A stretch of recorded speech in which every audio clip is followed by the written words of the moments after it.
Si kuya nakaupo. Pupunta akong school. Merong ano ngayon, linggo ng wika or buwan ng wika. May parade sila. Meron akong ano kay Brie, yung sa anak kong maliit. Bibihisan ko muna.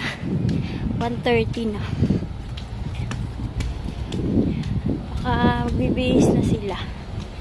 Bibihisan ko muna siya. Diba? Malapit lang yung school. Ayan na school na. Di ba binisan kay anak ko, tapos namuwi ako ng bahay ulit.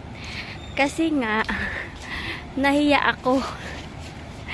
Bigla akong pumasok sa school sa room ni teacher, nakalimutan ko mag-excuse.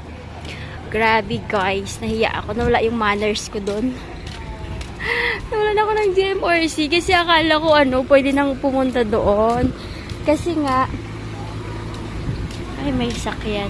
Kasi nga po yung may parents na po kasi sa loob ng room. So, akala ko, pwede na pumasok kasi pwede na, kasi nga may parents na.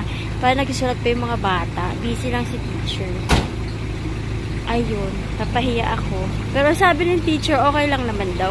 Kailang nahiya ako sa self ko. Nakakahiya lang. Di ba lang ako nag-excuse? Uy!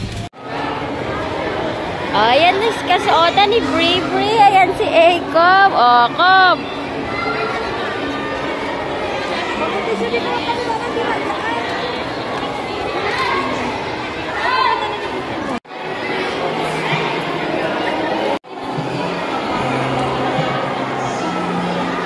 Tingin ka.